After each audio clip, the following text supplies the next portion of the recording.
Stay up to date on what's happening in your community with the Columbus Report. Sponsored by Duke Energy.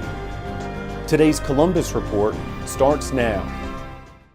Hello, I'm Justin Smith. Coming up in the Columbus Report, details about yesterday's developments in the sheriff's election.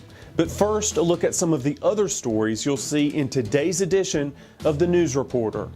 The deadline has passed to apply for the superintendent's positions in the Columbus County and Whiteville City school systems. Find out how many candidates applied and what's next. Officials reported a drastic increase in the number of motorcyclists killed on state roadways last year. We'll tell you what steps you can take to keep them safe. Find out what officials are saying about this gator at Lake Waccamaw that someone shot with an arrow. The 701 bypass project is forcing another Whiteville business to move. South Columbus students are in last-minute rehearsals for the wedding singer. And in sports, the Wolfpack clinches the conference baseball championship, and a legendary coach is inducted into a Hall of Fame. And now here's the latest on the sheriff's election. In a hearing Monday, the North Carolina State Board of Elections ruled that Jody Green met the residency requirement to be elected Columbus County Sheriff. That vote reversed an earlier decision by the County Board of Elections. The State Board also ruled that local voting irregularities did not change the outcome of the race. The County Board came to the same conclusion.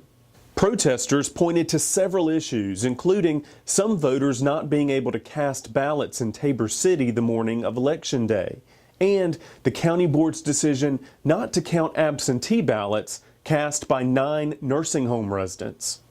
County Elections Director Carla Strickland told the State Board that the nursing home ballots were brought in the back door of her office on Election Day, and that she wasn't told about it until a week later. Strickland said, quote, "There has been an effort in my office to unseat me from my position." So what's next in the sheriff's election? Well, will the protesters appeal the State Board of Elections decision? Here's what attorney Oscar Blanks told me. We still feel that he is not a resident, but today you did hear that it was determined that he was. So we have a natural right to appeal, and that's what we plan to do.